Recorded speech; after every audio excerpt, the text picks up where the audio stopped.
금요일의 과학터치 시청자 여러분 반갑습니다. 저는 진행을 맡은 부산과학기술협의회 강사 장은진입니다. 주중에 바쁜 일상을 마치고 여유를 즐길 수 있는 금요일 저녁이라는 소중한 시간을 저희 금요일의 과학터치와 함께해 주셔서 정말 감사드립니다. 오늘 또 저희와 함께 하시는 이 시간이 배움의 즐거움이 있고 궁금증을 해결하는 소통의 자리가 되길 바라봅니다. 국리엔 사이트 www.goongle.org 국리엔 사이트에 방문하시면 금요일의 과학터치 강연 일정과 사전 질문 이벤트 링크가 게시되어 있습니다. 사전 질문은 4월 20일까지 진행할 예정이고 추첨을 통해 선물을 드릴 계획입니다. 그리고 실시간 채팅창 상단에 방명록 링크가 게시되어 있습니다. 올해는 매회 방명록을 받을 계획이며 열심히 실시간 방송에 함께해 주시는 분들께 저희가 선물을 보내드릴 계획입니다. 또한 오늘 방명록을 남겨주시는 분들 중 추첨을 통해 30분께 음료 기프티콘을 보내드리는 이벤트를 함께 진행합니다. 여러분의 많은 참여 바랍니다. 오늘은 본 강연 두 번째 시간입니다. 여러분, 보통 30세부터 골밀도가 감소한다고 하죠. 골다공증 환자 수는 2019년을 기점으로 100만 명이 넘어섰다고 합니다. 주위에 골다공증 환자가 있거나 본인이 증상이 있다면 오늘 강연 더 집중해서 들어야 할 것 같습니다. 이 시간에는 골다공증 치료제의 심각한 부작용, 턱뼈 괴사증의 이해와 치료라는 주제로 이화여자대학교 김진우 교수님께서 강연해 주시겠습니다. 교수님 강연 도중 궁금한 점은 유튜브 채팅창에 질문 올려주시고요. 교수님 강연 후 질의응답 시간에 교수님께 여쭤 여러분의 궁금증을 풀어드리도록 하겠습니다. 또한 질문에 채택되신 분들도 저희가 선물을 보내드립니다. 여러분의 많은 참여 바랍니다. 그럼 지금부터 김진우 교수님 모시고 강연 시작하도록 하겠습니다. 네, 안녕하세요. 소개받은 이화여자대학교 의과대학 구암외과 교실에 있는 김진우입니다. 저는 오늘 여러분께 골다공증 치료제의 어떤 심각한 부작용 중에 하나인 턱뼈를 앞골이라고도 부르거든요. 그래서 턱뼈 괴사증, 앞골 괴사증의 이해 그리고 치료에 대해서 좀 말씀을 드릴까 합니다. 제가 이 금요일의 과학터치를 보니까 아주 과학적인 어떤 기초 연구 쪽에 많은 교수님들께서 이렇게 강의를 해주셨었는데 이렇게 임상의학적인 면에서 말씀을 해주신 분들은 많이 없었던 것 같아요. 근데 실제 환자를 보고 있는 의사의 입장에서 이게 어떻게 이 새로운 질병이 나왔을 때 어떻게 대하고 그거에 어떻게 연구를 하는지에 대해서 오늘 좀 말씀을 드려볼까 합니다. 저는 간단히만 소개해드리면 저는 이화여자대학교에 있고요. 이화여자대학교 본교는 신촌에 있습니다. 그리고 의료원이 이 목동병원이 있고 그다음에 서울병원 두 개가 있죠. 얼마 전에 유명한 드라마에 저희 서울병원이 거기 배경으로 그렇게 나왔던 적이 있습니다. 자, 골다공증은 아마 좀 생소하실 수도 있을 것 같아요. 그래서 골다공증이 어떤 것인가? 먼저 보면 한자 뜻을 글자 뜻을 한번 풀어서 보면 이 뼈골, 마늘따 해가지고 뼈가 구멍이 많은 증세입니다. 그래서 이 골다공증을 걸린 뼈를 보면 오른쪽 그림처럼 정상 뼈는 아주 단단한 그런 노란색의 그런 이 형태를 보이고 있는데 골다공증이 걸리면 거기에 있는 어떤 석회화 물질, 미네랄 물질이 많이 빠지면서 구멍이 생기는 그런 형태를 보이는 거죠. 영어도 오스테오포로시스라고 부르는데 그것도 마찬가지입니다. 오스테오 같은 경우에 뼈를 의미하고요. 포러스 하면 구멍을 의미합니다. 그리고 IS 하면 이 질병을 의미하는. 그래서 한자 그거랑 똑같은 의미를 가지고 있죠. 자, 이 그래프 보면 오른쪽으로 가는 그래프를 보면 이게 나이고요. 왼쪽으로 가면 이건 뼈 양입니다. 그래서 저희가 한번 따라가 보면 한 10세, 20세 이렇게 갈수록 이제 이 성장을 하면서 뼈가 양이 늘겠죠. 그러다가 남자가 여자보다는 더 많은 뼈 전체 양을 가지게 되고요, 대부분. 그러다가 남성이나 여성이 이제 점점 40대, 50대 넘어가면서 이제 감소를 하는 그런 형태를 보입니다. 특히 여성 같은 경우에는 그 어떤 호르몬 변화가 아주 급격하게 오는 시기가 있습니다. 한 50대, 60대쯤에 이렇게 오게 되는데 그 호르몬 변화가 이렇게 오면 골다공증이 아주 심하게 올 수가 있어요. 그래가지고 이 골다공증은 대부분 한 10명 중에 9명 정도는 여성이 걸리는 병이라고 이해를 하시면 되실 것 같습니다. 하지만 그 여성만 걸리는 줄 사실 처음에는 알고 있었는데 남성도 이 그래프처럼 조금씩 줄기 때문에 남성도 골다공증이 없는 건 아닙니다. 이 뼈가 양이 준다면 뼈가 구멍이 생기고 뼈가 이렇게 약해지면 어떤 위험이 있을까요? 골다공증은 저희가 침묵의 질환이라고 이렇게 부릅니다. 그래서 골다공증, 뼈 양이 준다고 해가지고 어떤 뭐 증상이 나타나거나 어디가 아프거나 그런 경우는 잘 없습니다. 하지만 이 뼈가 단단해야 되는데 약하면 쉽게 부러지겠죠. 그래서 골절이 일어나기 전까지는 또 모르는 특징을 가지고 있는 게 골다공증입니다. 근데 뼈가 부러지면 이 치료를 해가지고 잘 이렇게 나으면 될 텐데 문제는 나이가 많으신 특히 65세 이상 이렇게 연세가 있으신 분들 중에 낙상이 이렇게 넘어지거나 아니면 어디 떨어져 가지고 이렇게 골절이 되시는 건데 65세 이상 노인 중 3분의 1은 1년에 한 번 이상 낙상을 경험한 적이 있고요. 그리고 낙상 시 36% 이상이 입원을 합니다. 그런데 이렇게 낙상을 한 경우 고관절이라고 부르는 엉덩이뼈에 골절이 발생한 경우는 노인 3명 중에 1명이 1년 내에 사망하는 것으로 되어 있습니다. 그래서 골절 때문에 사망하기보다는 대부분 계속 이렇게 이 엉덩이뼈가 만약 골절이 있으면 걸어 다닐 수도 없고 계속 침대에 누워 있어야겠죠. 그러면 심폐합병증이나 그런 것들이 오면서 그런 것 때문에 이렇게 사망을 하게 되는 경우가 많습니다. 그래서 골다공증은 크게 관심을 받지 못하다가 한 20년 전쯤 돼서야 이제 이 질병이 아주 위험한 질병일 수 있겠구나라고 많은 이제 연구와 그다음에 약제들이 이제 개발되기 시작했죠. 어느 연구에 따르면 낙상이 노인 사망 원인의 2위라고 합니다. 그만큼 이 골다공증이 위험할 수 있는 것이죠.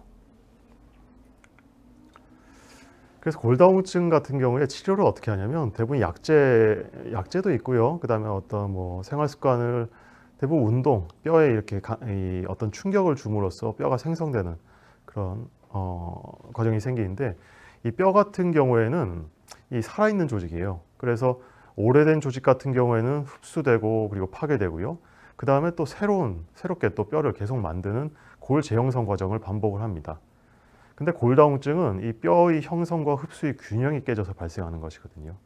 그래서 똑같이 골 파괴가 일어나고 골 형성이 일어나는데 골 파괴가 다른 원인에 의해서 아까 말씀드린 호르몬 변화도 그런 원인이 될 수가 있고요. 그래서 골 파괴가 많아지면서 골다공증이 생기는 것입니다. 그래서 치료적 접근이 두 가지가 있는데 하나는 뼈가 없다면 그러면 골 흡수를 억제하면 되겠죠. 그래서 나온 제제가 비스포스포네이트라고 부르는 그런 약제가 있습니다. 그래서 이거는 뼈를 파괴하는 파골세포라는 세포의 기능을 억제하는 그런 약제죠.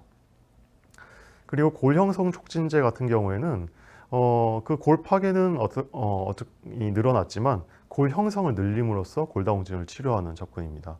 그래서 이것은 완전 다른 접근이죠. 비스포스포네이트와는. 그래서 뼈를 만드는 조골세포의 기능을 촉진하는 그런 역할을 하고 있습니다. 그런데 이제부터 말씀드릴 턱뼈, 악골괴사증이란 것과 관련된 것이 이 비스포스포네이트인데요. 골다공증에 이쪽으로 돌아가 보면 이 포사맥스라는 약이 미국 FDA에 최초로 승인된 골다공증 치료 목적으로 최초로 승인된 약제입니다. 그러다가 이제 한 10년 정도 이렇게 쓰다 보니까 갑자기 2003년경쯤에 이상하게 이 약제를 복용한 사람들에서 이 턱뼈가 괴사가 되고 고름이 나오고 이 턱뼈가 썩어서 이렇게 녹고 막 그런 질병이 이렇게 보고되기 시작했습니다. 이게 어떤 질병인지 사람들이 전혀 몰랐죠. 그래서 2003년에 처음 리포트가 되었고, 그다음에 이제 이때만 해도 골다공증 약은 아주 의학계에서도 아주 새롭게 떠오르는 아주 중요한 신약이었기 때문에 이 부작용을 이제 아주 중요하게 받아들이기 시작하게 됩니다. 그리고 다양한 약물에 의한 또 악골괴사증, 비스포스포네이트 이 약 외에도 비스포스포네이트가 제일 주긴 한데요. 이 외에도 다양한 약물이 이 악골괴사증을 유발시키는 것을 저희가 이제 알게 되었어요. 그래서 이 비스포스포네이트 관련 악골괴사증에서 현재는 약물 관련 악골괴사증이라는 긴 병명을 가진 병으로 이제 변경이 되었습니다. 그 새로운 약물 같은 경우에는 그 또 새로 개발된 그 프롤리아라는 약제도 있고요. 이 혈관 형성 억제제, 이건 좀 어려울 수 있는데 이 그림 사진 하나 가져왔어요. 그 유명한 배우 중에 안젤리나 졸리라는 배우가 있죠. 그 있는데 이 타임지에 왜 이렇게 사회적인 그때 파장이 있었냐면 우리나라도 요즘 많이 하고 있는데 미국에서는 특히나 어떤 자신의 유전자를 검사해 가지고 어떤 유전자에 어떤 돌연변이가 있는 경우에는 어떤 질병, 특히 뭐 암 이런 거가 발생하기 쉽다 이런 검사를 많이 합니다. 근데 안젤리나 졸리가 그 유전자, 특히 특정 유전자, 브라카 유전자라고 하는데 그 유전자에 어떤 돌연변이가 있었어요. 그래가지고 예방적으로 어떤 수술도 하고 그랬었는데 그게 아주 새로운 시도였기 때문에 사회적인 파장이 있었죠. 근데 그때 안젤리나 졸리가 그 복용하던 투여받던 그 약제가 혈관 형성 억제제죠. 근데 그 혈관 형성 억제제도 이렇게 악골괴사증을 유발시킨다라는 것을 알게 되었습니다. 그 케이스를 한번 보고 갈게요. 여기 부산이랑 가까운 그 창원에서 계속 오시던 할머니신데 그 82세 여환이시고요. 골다공증 병력이 있으셔가지고 알렌드로네이트라고 부르는 아까 그 포사맥스 그 약입니다. 그래서 6년 정도 복용을 하셨다 그러시고 고혈압, 당뇨는 조절되는 아주 괜찮은 상태였고요. 그런데 이렇게 돼서 오셨어요. 오른쪽 보면 뭔가 저렇게 하얗게 있는 게 저게 임플란트입니다. 치과에서 가면 임플란트죠. 그 다음에 그 밑에가 아래턱 뼈인데 이상하게 꺼멓게 이렇게 녹은 게 보이죠. 검은색, 저기서 꺼멓게 보이는 게 뼈가 녹은 걸 의미를 합니다. 그래서 이분은 임플란트에서 유래하는 약물 관련 악골괴사증으로 진단이 되었고, 근데 그 범위가 그렇게 넓지 않은 줄 알았는데 이렇게 핵약 검사 같이 어떤 영상 의학적인 방법으로 이렇게 보게 되면 아래턱 전체에 이완된 아주 심하게 이렇게 퍼져 있는 그런 모습을 볼 수가 있습니다. CT로 이게 3D로 요즘은 이렇게 렌더링 그 영상을 만들어 가지고 이렇게 보는 건데 이렇게 보면 아주 심한 부골, 저희가 부골이 죽은 뼈를 의미합니다. 그래서 죽은 뼈가 저렇게 생성되어 있는 것을 볼 수가 있죠. 그래서 이 수술 장면은 뺐고요. 그래서 수술을 하고 나면 이렇게 부골이 제거되고 이 다른 어떤 뭐 여러 가지 치료 방법을 통해 가지고 치료를 하게 됩니다. 그래서 이분 같은 경우에 임플란트를 잘 쓰고 계시다가 그 골다공증 치료만 했을 뿐인데 이런 이 무시무시한 병이 걸려가지고 이렇게 큰 수술을 받게 된 것이죠. 요거는 이런 분도 계세요. 아래턱 전체가 이렇게 이 절제가 돼야 돼가지고 이렇게 오른쪽 같은 경우에는 요즘 그 악골을 이 턱뼈를 만약 절제를 하게 되면 다시 턱뼈를 만들어줘야 되겠죠. 근데 그런 경우에 뼈를 이렇게 이식하는 방법도 있는데 이렇게 3D 프린팅 해가지고 이렇게 맞춤형 어떤 인공 장기의 일종이죠. 그런 식으로 하는 재건을 하는 그런 방법도 있습니다. 자, 약물 관련 악골괴사증에 대해서 좀 더 들어가 보면요. 어떤 경우에 이 질병에 더 걸리기 쉬운가를 한번 볼게요. 이 병은 결국엔 약제와 관련된 이 약제에 의해서 생기는 병이기 때문에 이 골다공증 치료할 때 강한 약제를 쓰거나 용량을 많이 쓰거나 아니면 경구, 이 먹는 약보다 주사로 맞았을 때 그리고 오랜 기간 사용했을 때 이 몸에 더 축적이 되니까 더 위험하겠죠. 그리고 특이적으로 이게 다른 뼈들도 다 있는데 이상하게 턱뼈에만 생겨요. 그래서 구강 관련 위험 요인으로서 어떤 구강 내 수술, 이를 뽑거나 발치 아니면 임플란트를 했을 때도 쉽게 생기고요. 풍치라고 부르는 치주염 같이 이 구강 위생이 안 좋을 때도 이렇게 생길 수가 있습니다. 그리고 잘 맞지 않는 틀니를 사용하시는 분들도 이렇게 쉽게 생기는 경우가 있고요. 다른 의학적 치료 관련 위험 요인들도 있고요. 항암 치료, 방사선 치료, 뭐 이런 아니면 관절 질환이 있으셔가지고 스테로이드 등을 뭐 이렇게 하시는 분들. 그다음에 나이가 너무 많으시거나 아시안이 좀 더 위험한 걸로 돼 있고요. 흡연 이렇게 하는 경우에 좀 더 악골괴사증이 걸리기 쉽다라고 현재는 알려져 있습니다. 그래서 이렇게 그 악골괴사증이 발병을 해서 하면 치료를 해야겠죠. 아직도 이 질병에 대해서 잘 모르는 부분이 많아요. 그래서 치료를 아주 예전에 어떤 골수염이라고 부르는 그 치료에 준해서 치료를 하고 있는데 자세히는 이거는 말씀 안 드려도 될 것 같은데 결국에는 감염이 일어나니까 항생제를 쓰게 되고 입원을 필요하면 하게 되고 그리고 수술을 해가지고 나쁜 뼈를 다 제거를 해야겠죠. 그다음에 요즘 뭐 스템셀이라고 부르는 성장인자 어떤 뭐 성장인자, 재생인자들을 이렇게 좀 투여를 해줄 수가 있고요. 그다음에 약제에 의해서 생긴 거기 때문에 약은 당연히 끊어줘야겠죠. 이 약물 치료로 하는 방법도 이렇게 있습니다.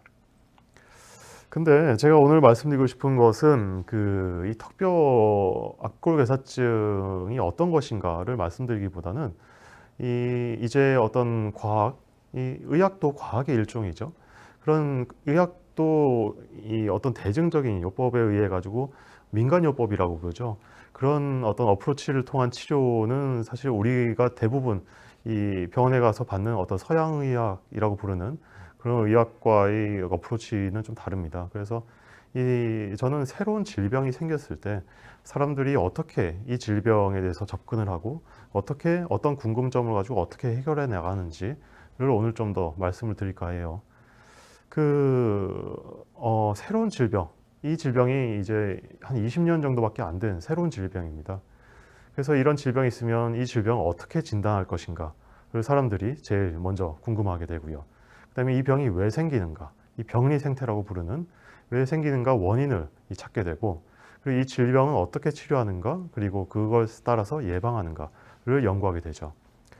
최근에 많이 이 과정을 보셨을 것 같아요. 저희가 아직도 지금 고통받고 있는 코비드, 코로나 바이러스가 처음 나왔을 때 제일 먼저 저희 이 의학을 연구하고 있던 사람들의 제일 관심사는 이 병은 왜 생기냐, 그리고 이 코로나를 어떻게 진단할 것인가 많이 해결이 되었죠, 이제. 그런데 이 질병을 어떻게 치료할 것인가, 이 질병이 왜 생기냐를 알았기 때문에 이 질병을 어떻게 치료하는가를 이제 어프로치를 할 수 있게 되겠죠. 그 다음에 이제 예방을 어떻게 하는가, 백신이 나오게 되는 것이죠. 그래서 그런 방식으로 되는 어떤 의학적인 접근 방법에 대해서 좀 더 말씀을 드릴까 합니다. 저희 의학 연구 같은 경우에는 자주 쓰는 이런 피라미드 모양의 그림이 있어요. 근거의 계층이라고 부르는 피라미드 형태인데, 그러니까 저희 제일 위에 임상 연구 가이드라인이라고 되어 있는 게 예를 들면 뭐냐면 흡연을 하면 폐암이 많이 생긴다 라고 지금 아주 상식처럼 잘 알고 있잖아요. 근데 지금부터 한 100년 전만 해도 뭐 1차, 2차 대전 그때 뭐 기록만 봐도 흡연 때문에 폐암이 많이 생긴다라는 사실을 사람들이 많이 몰랐습니다. 그래서 뭐 폐가 좀 안 좋은 줄 알았겠지만 이게 폐암과 직접적인 관련성이 있는가, 그런 거를 규명하려면 이런 단계, 어떤 근거의 계층을 통해 가지고 저희가 어떤 이 근거에 기반한 치료를 하게 되는 것인데요. 그래서 일단은 의학적인 연구를 할 때는 바로 환자한테 하기는 어렵습니다. 어떤 신약이 나왔을 때 그 약이 안전한지도 모르는데 바로 환자한테 쓸 수가 없죠. 그래서 제일 처음에는 제일 아래에 있는 동물 연구 아니면 실험 연구를 통해 가지고 이 약이 어떤 뭐 약이나 어떤 뭐 질병의 연구를 하게 되고요. 그러면 이제 조금 더 올라가서 이제 더 올라갈수록 근거가 더 높다고 저희가 생각을 하는 그런 단계입니다. 그래서 케이스 리포트, 이 증례를 보고하는 거죠. 아니면 어떤 병을 치료했던 전문가의 어떤 견해, 그런 것들이 모여서 이제 환자 대조군 연구를 하게 되고, 그리고 코호트 연구라는 것을 하게 되고, 점점 올라가서 이제 무작위 대조 연구라는 아주 중요한 연구를 하게 됩니다. 무작위 대조 연구가 이제 성공적으로 끝나면, 그러면 이제 어떤 체계적 고찰을 통해 가지고, 그러면 이제 저희 의학 교과서에 한 줄 이렇게 나가는 거죠. 폐암은 담배와 관련이 있다. 한 줄을 위해서 수많은 연구와 수많은 실험이 이렇게 뒷받침되어 있는 것입니다. 그래서 저는 악골괴사증을 계속 연구하고 있는데, 저도 이 악골괴사증을 처음 접했을 때 어떤 의학적 궁금점이 생겼냐면, 악골괴사증을 어떻게 진단할 수 있는가가 사실 제일 좀 궁금했습니다. 아직도 악골괴사증의 진단에 대해서는 20년이 지났는데도 아직도 좀 논란이 있어요. 그리고 또 하나는 어떤 사람이 질병에 걸릴 가능성이 높을까? 예를 들어서 저한테 임플란트나 발치 뭐 이런 걸 하러 오셨어요. 그런데 이분이 골다공증 약을 드시고 계신다면 어떤 분이 이 임플란트를 심었는데 낮은 확률이지만 한 1에서 5%는 악골괴사증이 생길 수가 있거든요. 그래서 어떤 사람이 위험하니까 이 사람한테는 다른 치료를 해야겠다라고 미리 아는 게 중요하죠. 그래서 예를 들어서 이 피 검사를 해가지고 어떤 수치가 높다는 것을 알면 그러면 이 질병이 걸릴 위험성이 높으니까 이것을 피할 수 있지 않을까, 이 질병을. 그 궁금점 때문에 이 연구를 제가 처음 시작하게 된 그 동기였습니다.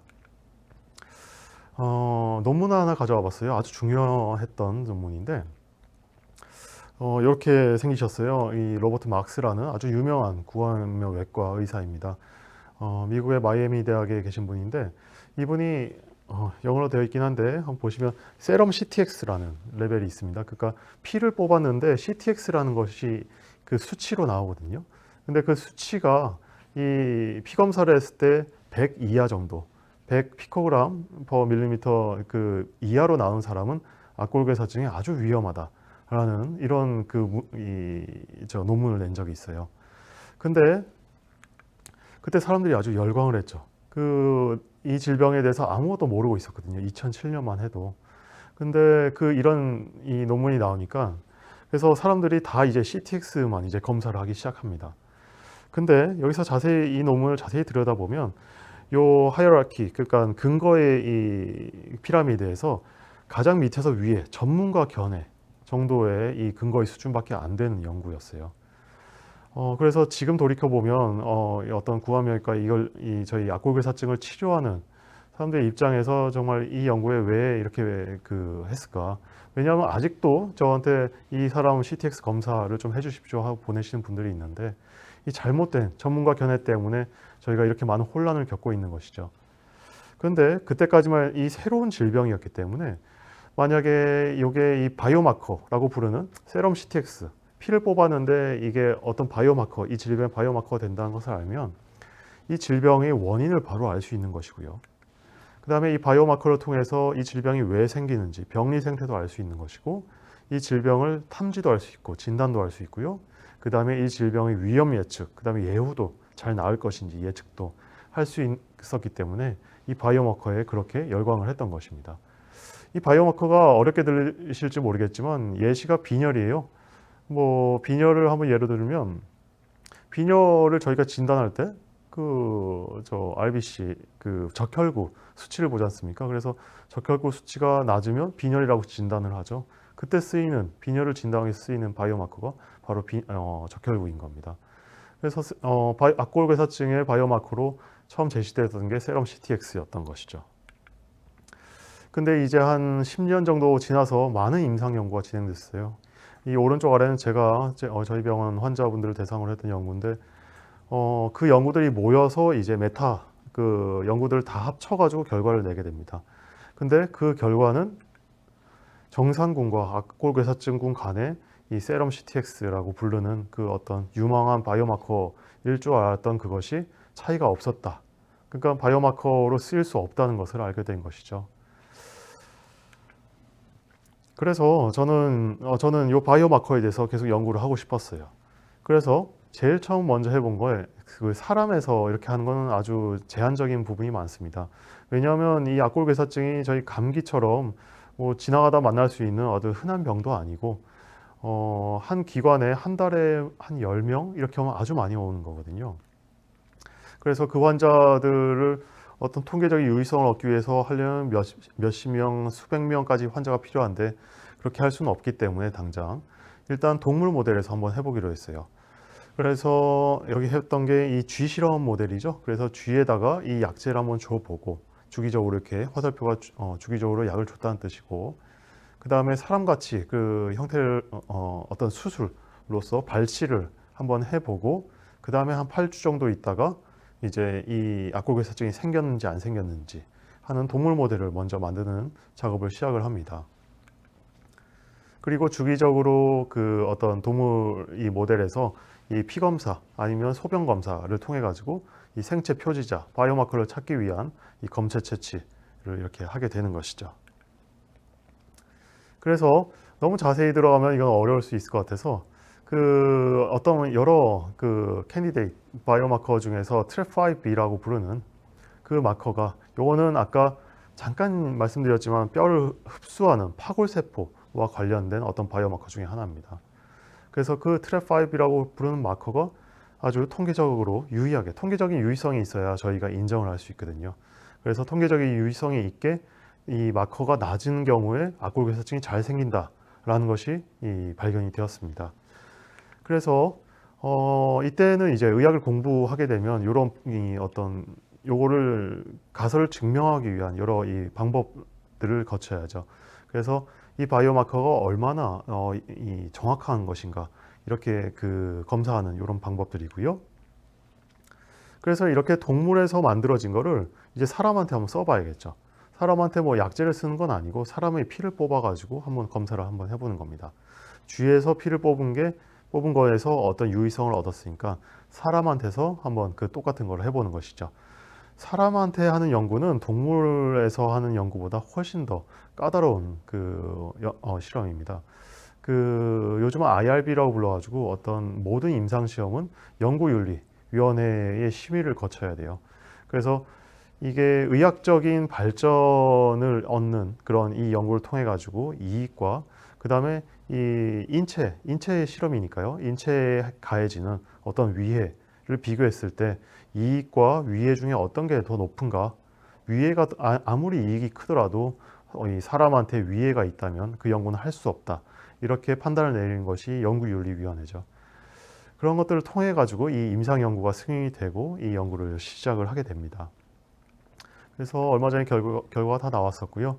다행히도 걱정을 많이 하죠. 왜냐하면 아무리 쥐에서 유의한 좋은 결과를 얻었더라도 동물 모델과 사람의 이 생체, 이 메타볼리즘은 너무나 다르기 때문에 안 나올 수도 있는 것이거든요.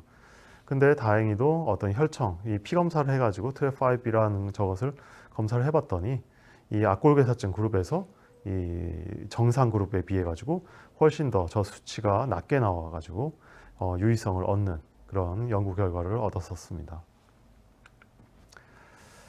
그리고 이 바이오마커에 대한 연구도 했었는데 그 계속 이 악골괴사증 환자를 보다 보니까 어떻게 더 좋은 치료 방법이 없을까? 이 질병은 왜 이렇게 생기는 것이고 그것에서 더 이제 궁금한 점이 생기는 것이죠.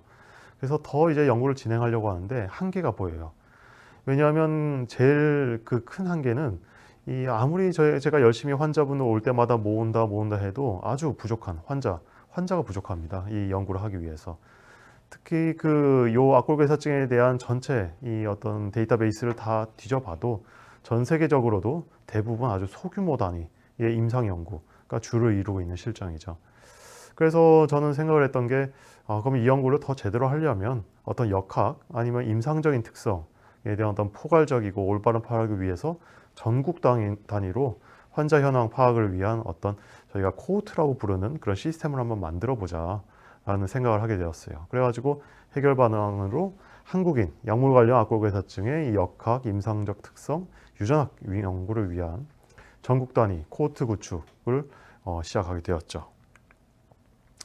그래서 현재 이제 거의 다 완성을 했어요. 그래서 요 사이트로 지금 열어놨는데 아직은 저희가 이제 손볼 데가 많아가지고 하고 있고 저와 같이 연구를 하는 다른 여러 대학의 교수님들과 함께 이 환자들을 구축하고 있습니다.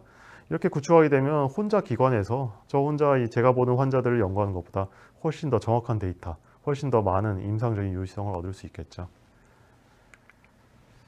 그래서 요거는 전국 단위 개방 코호트로 운영을 하려고 하고요. 그 다음에 이 연구가 바로 제가 이 금요일에 과학 터치를 하게 된 연구재단의 어떤 연구재단의 이 프로포자를 해가지고 선정이 돼가지고 시행하고 있는 연구입니다. 그래서 이 환자 검체 확보를 하고 데이터베이스로 운영하고자 하고요. 더 나아가서 유전학 연구 이런 컨소시엄을 구축하고자 하는 목적을 가지고 있죠. 그래서 실제로 들어가면 이런 식으로 지금 환자가 정리가 보입니다. 근데 이건 좀 내부 자료고. 그래서 조금 이 연구를 통해서 제가 이제 최종적으로 하고자 하는 목표.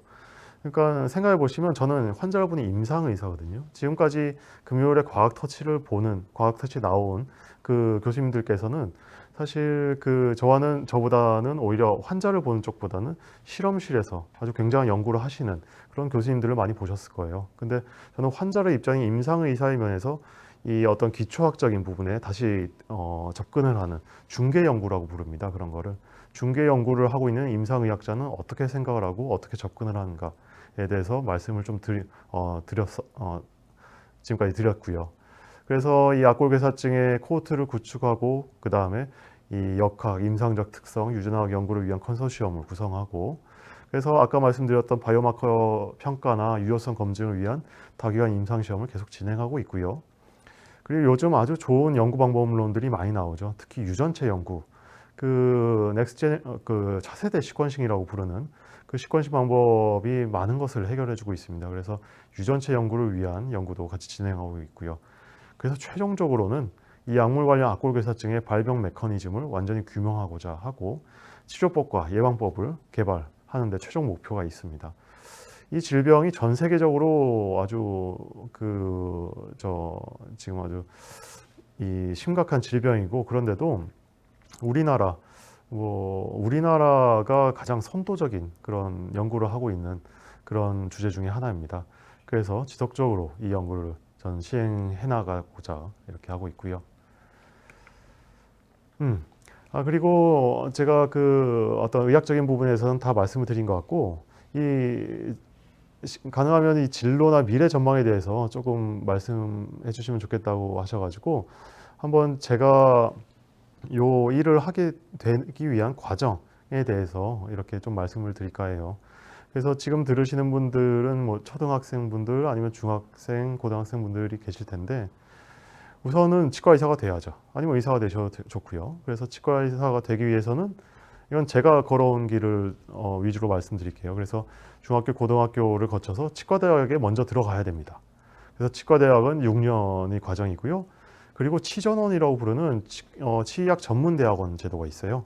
그것은 4+4 제도인데 다른 뭐 경영대학이나 공과대학 같이 4년을 마치고 그 다음에 치과대학으로 다시 4년 석사 이 전문 대학원으로 들어오게 되는 것이죠. 결국에 들어가면 같이 공부합니다.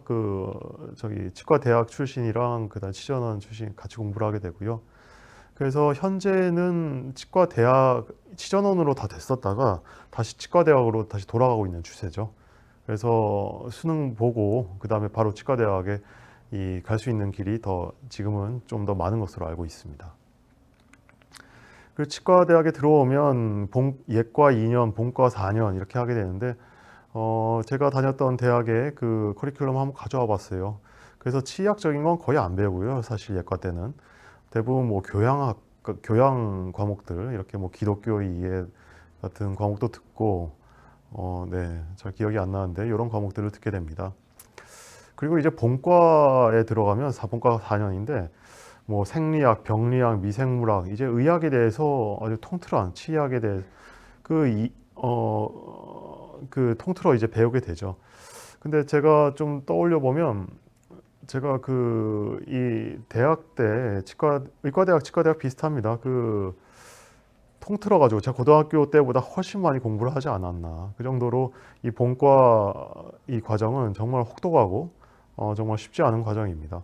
뭐 아침 8시부터 5시 뭐 더 실습까지 하면 뭐 밤 9시, 10시까지 그거를 뭐 365일 거의 매일 방학 빼고는 하는 그런 과정.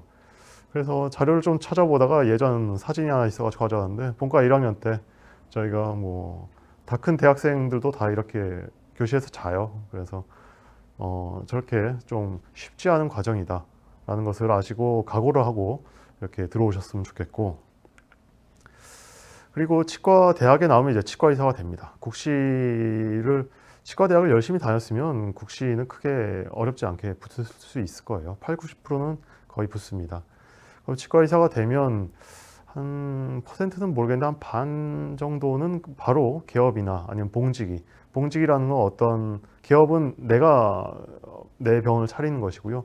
봉직이는 어떤 다른 큰 병원에 가서 월급을 받는 의사가 되는 것을 의미하죠. 그래서 저런 개업이나 봉직으로 바로 가는 경우도 있고 아니면 치과대학을 마치고 나는 배움이 부족하기 때문에 좀 더 임상적인 것을 배워야겠다라고 생각하면 전공의 과정을 거칩니다. 인턴 1년과 레이언트 3년을 거치게 되고요. 그리고 치과는 이렇게 과가 한 8개 이렇게 있어요. 그래서 구강외과, 그다음에 교정과, 보철과 이런 식으로 쭉 나눠져 있죠. 저는 구강면 외과를 전공을 했고요. 그러면 이제 4년을 이제 전공의를 하면 전문의가 됩니다. 그리고 남자는 이제 군의관 3년을 더 가야죠. 그래서 이제 갔다 오면 이제 한 40세 정도 되죠, 이제. 그럼 이제 전문의가 되면 그럼 이제 전문의가 돼서 이제 개업이나 또 봉직으로 나가는 선생님들도 계시고, 아니면 전문의를 했는데 난 좀 더 이 어떤 학문에 대해서 좀 더 공부를 하고 싶거나 더 높은 스킬을 가지고 싶다, 더 연구를 하고 싶다 라면 이제 교수의 길을 걷게 됩니다. 그래서 전문의 다음에 이제 펠로우라는 그 2년 정도, 전문의랑 그 전공의 때랑 비슷해요. 더 힘든 과정일 수도 있고요. 그 과정을 하고 그러면 이제 병원 임상 교수가 병원에 있는 교수를 의미하거든요. 그래서 임상 교수를 한 1년에서 뭐 3년, 아니면 뭐 교수가 정 교수가 안 되면 훨씬 더 오래 하는 분들도 계시고요, 사실. 그래서 교수가 돼가지고 이제 어떤 학문을 가르치는 이 교수로서 할 수도 있고, 연구를 하는 교수가 될 수도 있고, 그리고 어떤 임상 치료를 하는 교수가 되는 것이죠. 저는 요 길을 계속 걸어왔었고요. 그런데 한 가지 당부드리고 싶은 게, 저도 웹툰을 자주 봅니다. 근데 닥터 최태수, 뭐 골든아워 같은 경우에는 아주 의사에 대한 아주 환상적인 그런 거를 다루고 있죠. 그래서 오히려 좀 모든 것을 할 수 있는, 근데 사실 의사도 다 똑같은 사람이고 그렇기 때문에 다 한계가 있고, 저는 그 내과 박원장이라고 또 웹툰이 나왔던데, 그 웹툰을 보면서 아주 정말 재밌게 봤는데, 저희 치과 의사들의 어떤 애환과 그 어떤 힘든 점, 치과 의사의 수명이 정말 짧아요. 그 우리나라 데이터는 없는데 미국 데이터에서 보면 의사는 대부분 뭐 짧지 않은데 치과 의사들은 정말 짧습니다. 이게 그래서 치과 의사가 어떤 뭐 장점도 있겠지만, 저도 뭐 치과 의사 좋냐 이렇게 했을 때 선뜻 이렇게 말하지 못하는 게 약간 노동 집약적인 일이라고 저희는 표현을 하는데, 그런 면도 있고요. 그리고 개업을 한다는 거는 혼자 이제 사장이 된다는 거거든요. 이 자영업의 일종인데, 그런 면에서도 그렇게 꼭 이 모든 직업은 녹록지 않다라고 해서 이 직업은 언제나 좋을 것이야 라는 생각은 저는 좀 다시 생각해보는 계기가 좀 될 수 있으면 좋겠고요. 꼭 이 만화, 이 웹툰이 좀 도움이 되실 것 같아서 한번 가져와 봤고요. 그래서 마지막으로 나의 진로를 이제 중학교, 고등학교 지나면 이제 정하셔야 돼요. 근데 이 나의 진로나 직업을 정할 때 어떤 이게 경제적 소득을 위한 수단이 될 수도 있고, 사회적 가치를 이루기 위한 활동이 될 수도 있고, 소명의식에 의한 일일 수도 있고, 자아 완성을 위한 과정일 수도 있는데, 여러 다른 분들마다 다른 의견을 주실 수도 있겠지만, 저는 결국에는 어떤 경제적인 부분도 중요하고 사회적인 의미도 중요하지만, 내가 만족하면서 할 수 있는가, 이 직업을. 그래서 어느 정도의 소명의식이 정말 필요하고, 그리고 이 어떤 자아 완성을 위한 과정이다. 저도 사실 이 직업을 하기 전까지는 잘 몰랐어요. 그런데 하다가 보니까 이 직업이 정말 재밌고, 더 공부를 하고 싶고, 더 연구를 해서 더 어떤 치료를 잘하고 싶다라는 생각 때문에 계속 이제 임상 교수를 하게 됐었기 때문에, 그래서 어떤 직업을 저는 지금까지 어떻게 이렇게 했었다를 말씀드렸는데, 이런 거를 좀 참고를 하셔가지고 어떤 여러분들의 어떤 진로와 직업을 정하는데 좀 도움이 되셨으면 좋겠습니다. 마지막으로 이 행운이란 거는 꼭 언제나 준비된 사람한테만 옵니다. 경청해 주셔서 감사합니다. 궁금하신 거는 언제든지 뭐 지금 물어보셔도 되시고, 아니면 저 메일 주소로 보내주시면 성심성의껏 답변을 해드리겠습니다. 감사합니다. 감사합니다, 교수님. 방금 이메일을 외우고 있었는데 화면이 지나갔네요. 네. 네. 교수님 강연 도중에 이렇게 지금 질문 보이시죠? 네. 잘하네요. 질문이 굉장히 많이 들어왔는데 저희 이렇게 질문을 보다 보니까 이게 네. 이제 저희가 골다공증 자체에 대한 질문도 좀 많았고요. 그리고 교수님 강연에 대한 질문도 많았어요. 그래서 실은 또 저희가 골다공증에 대한 질문도 실은 교수님은 저희보다 훨씬 더 많이 아시니까 그쪽에 대한 질문도 같이 여쭤도 되겠죠? 네, 네. 제가 결국은 저는 골다공증 약 때문에 생긴 사람들을 치료하는 고암외과 의사이기 때문에 네네. 골다공증은 전문적이지 않을 수 있지만 아는 함도에까지는 네. 말씀을 드리겠습니다. 네, 감사합니다. 일단 저희가 사전 질문을 먼저 받았었습니다. 그래서 사전 질문 받은 것 중에 이예련님 오늘 강연 중에서도 굉장히 많은 질문 올려주셨는데 이예련님께서 골다공증 치료제도 동물 실험도 했을 것이고 임상 실험도 했을 텐데 그때는 그런 부작용을 몰랐나요?라고 질문 주셨어요.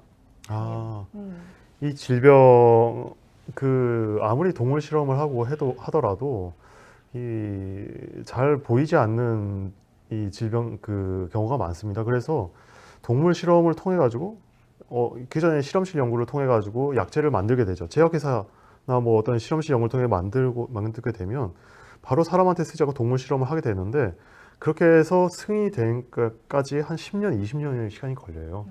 그때까지 했는데도 이 바로 사람한테 쓰지 못하게 하고 네. 저희 코로나 백신들도 그랬잖아요. 네. 1상, 2상, 3상을 다 거쳤지 않습니까? 네. 그런 것처럼 1상이나 2상 같은 경우에는 사람한테 생기는 부작용을 보기 위한 거예요. 그래서 3상부터는 이제 어떤 이 약이 정말 사람한테 효과가 있는가를 보기 위한 건데 아무리 동물 실험을 해도 사람한테서 나오는 합병증이 안 나올 수도 있고요. 네. 예상을 못하는 경우도 있고 놓치는 경우도 있기 때문에 네. 그래서 이 악골괴사증도 그런 경우였죠. 전혀 몰랐었죠. 근데 사람한테 쓰다 보니까 알게 된 네.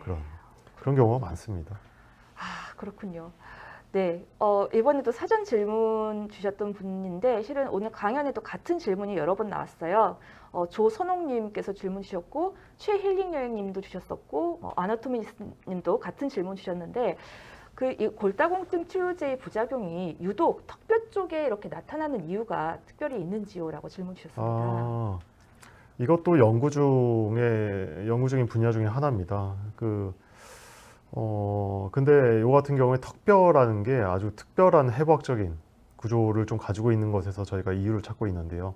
조금 어려우실 수도 있겠지만 턱뼈가 우리 몸 뼈 중에서 가장 아까 잠깐 말씀드렸던 뼈 재형성, 뼈가 흡수되고 재생되는 그 과정이 가장 빠른 뼈 중에 하나입니다. 그렇다고 생각한다면 만약 약물이 우리 몸에 들어가서 전체적으로 돌다가 어떤 뼈에 가서 갖다 붙겠죠, 비스포스포네이트가. 근데 골 재형성이 제일 빠르니까 턱뼈에서. 그래서 그 약이 대부분 턱뼈에 가서 붙는 겁니다. 그래서 그 약물의 농도가 턱뼈가 제일 높으니까 턱뼈에 제일 잘 생기는 것이고. 그 다음에 또 생각해 보시면 구강은 바로 외부 환경이랑 맞닿아 있는 곳이죠.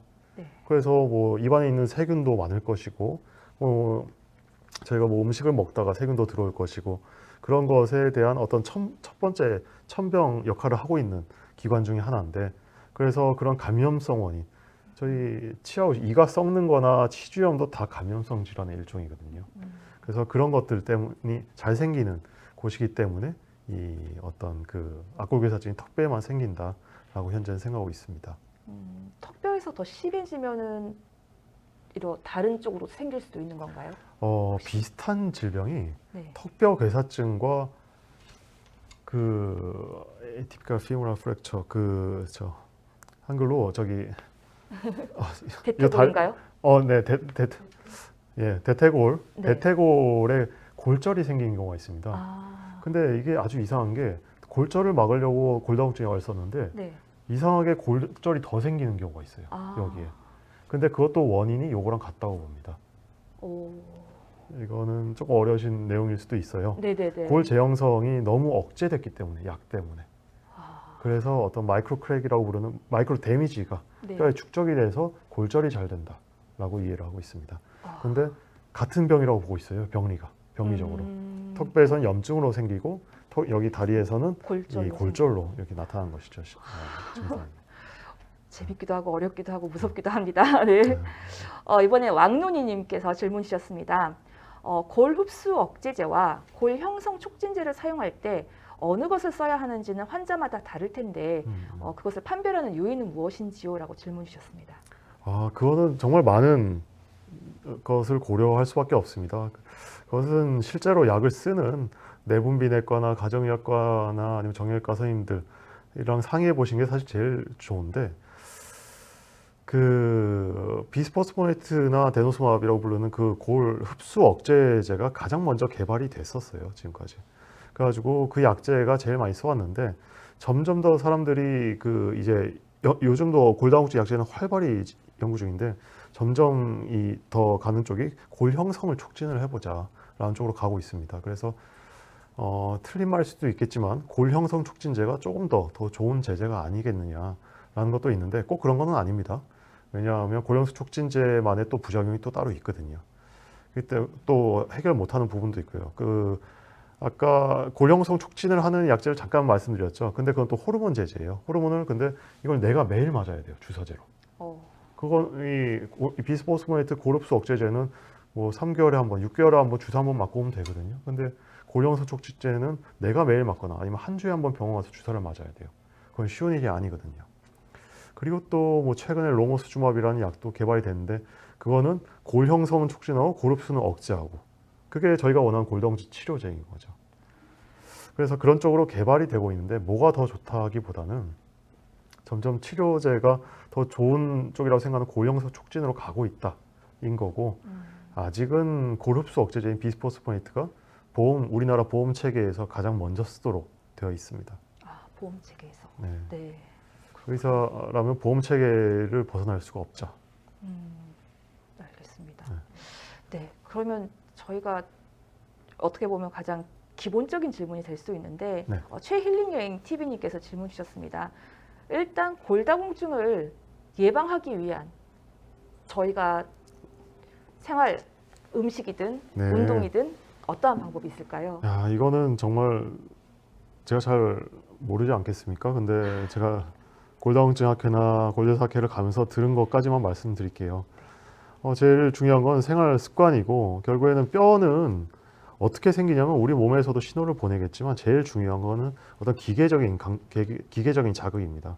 그러니까 계속 걷고 운동하고 충격을 줘야 뼈는 생깁니다. 그렇기 때문에 계속 이렇게 운동하고, 강도가 또 높은 운동 뭐 이런 있는데, 그 운동을 하고 뼈에 충격을 주는 게 필요한 것이고요. 그 다음에 역시 적절한 식사나 이런 것들이 당연히 필요하겠는데, 그 칼슘이랑 바이타민 D는 아주 중요한 영양소, 골다공증과 관련된 영양소로 알려져 있습니다. 그래서 그렇죠. 네. 그걸 충분히 섭취할 수 있도록 이렇게 하시는 게 필요하겠죠. 네. 네. 그래서 이게 또 같은 원론적인 질문인데, 이혜련님께서 그러면 골다공증도 완치가 가능합니까? 라고 질문 주셨습니다. 골다공증은 노화가 일어나는 아주 자연적인 과정으로 사실 받아들이고 있습니다. 근데 여성이 크게 문제가 되는 것이, 여성이 그 50대 전후해 가지고 호르몬 변화가 확 일어나는 경우가 있는데, 그것 때문에 그 골 흡수가 확 높아져서 골다공증이 일어나는 것이거든요. 그래서 그 골다공증 치료의 목적이 뼈 양이 줄어드는 골다공증을 완전히 막는 것이 치료의 목적이 아닙니다. 골절이 일어나지 않을 정도의 뼈를 유지하도록 하는 것이 골다공증 치료의 목적이고, 그래서 완치 개념보다는 이 일상생활에 뭐 어떤 낙상이나 어떤 충격을 입었을 때 골절이 되지 않도록 하는 것이 그 치료의 목적이죠. 그래서 근데 골다공증 치료 골다공증에 대한 질문이 많이 들어왔거든요. 이번에는 그 어나토미스트님께서 질문 주셨습니다. 잘 맞지 않은 틀니도 요인이 된다고 하셨는데, 그 이유는 무엇인지요? 질문 주셨습니다. 이 악골외사증이 생기는 기전 중에 하나가 지속적인 만성 염증이 가장 중요한 기전 중에 하나입니다. 그래서 치주염을 아까 말씀드렸던 이유가 그거고, 발치나 그런 걸 하고 나면 이 염증이 생길 수 있기 때문에 또 그런 것이고, 근데 잘 맞지 않는 틀니, 특히 틀니 같은 경우는 한 5년에서 10년 정도 있으면 바꿔줘야 되는 경우가 대부분이거든요. 근데 잘 안 맞아도 뭐 씹히니까 나는 써 뭐 이런 할머니들도 계세요. 근데 그렇게 되면 틀니가 전반적으로 이 구강 점막에 힘을 주는 것이 아니고 한쪽에만 힘을 주거나 아니면 한쪽에 계속 상처를 내게 돼요. 그럼 계속 자극으로 작용을 하고 그게 염증을 유발을 합니다. 그럼 만성 염증이 유발되면 거기에 딱 악골괴사증이 생길 수가 있는 것이죠.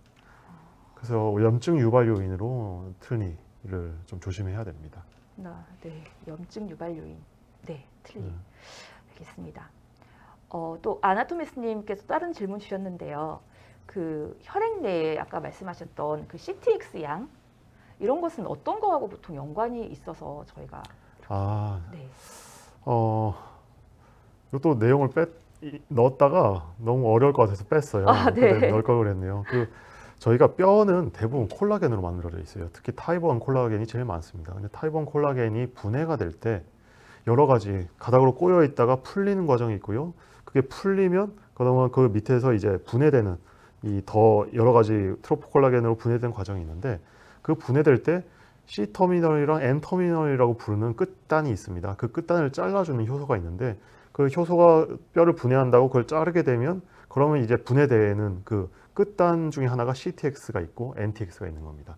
근데 그 CTX를 사람들이 이제 검사를 해봤더니 이 CTX가 높은 사람들이 골다공증이 잘 걸리더라. 아니 골다공증이 심각하더라. 라는 걸 알아서 그 CTX를 검사가 그걸로 쓰고 있었던 것이죠. 그래서 골다공증 환자를 이 환자 진료를 위해서는 CTX는 아주 많이 쓰고 있는 그 마커라고 할 수 있어요. 근데 악골괴사증에 효과가 없다라는 것이 그거죠. 네, 알겠습니다. 이제 마지막 질문 드리겠습니다. 왕눈이님께서 궁금해하셨어요. 교수님께서는 구강 외과시라 악골만 연구하시는가요? 그리고 교수님께서 연구하셨던 케이스는 몇 건이나 이렇게 되시는지요? 하고 궁금해하셨습니다. 구강 외과라고 부르는데 저희의 풀네임 짧아서 기니까 짧아서 부르는데 구강 외과라고 부르는데 구강 악안면 외과입니다. 그래서 구강 입을 다루고요. 그 다음에 악이 턱뼈를 의미하고요. 안면은 얼굴뼈를 의미를 해요. 그래서 악골괴사증 같은 경우에도 당연히 이렇게 보겠지만 저 같은 경우에는 오히려 양악 수술이나 아니면 그런 어떤 전안면 골절된 경우가 있잖아요. 턱뼈 골절뿐만이 아니고 눈 같이 이렇게 골절돼서 오시면 그런 골절 수술도 하고요.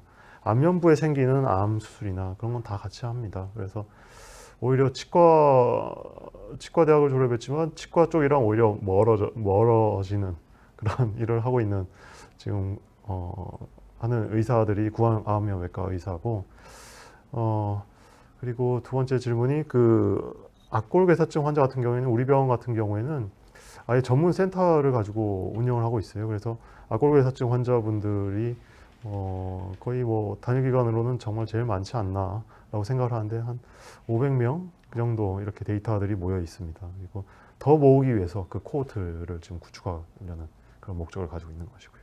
네, 알겠습니다. 교수님 강의 너무 감사드리고요. 응원의 댓글도 실은 많이 담겼었어요. 쥐돌이만님, 악골괴사증의 데이터가 쌓여서 좋은 결과 나와서 환자들의 힘듦이 줄어들었으면 좋겠습니다라는 글도 주셨고 또 늘 응원합니다. 존경합니다. 박수 이런 댓글도 주셨고요. 네, 그래서 대단하세요. 우리나라 국민들을 위해서 좋은 연구해 주세요. 응원하겠습니다. 많은 응원의 댓글도 들어왔었습니다. 네, 오늘 저희 질문에 이렇게 많은 좋은 질문 올려주신 분들 당첨자 안내해 드리겠습니다.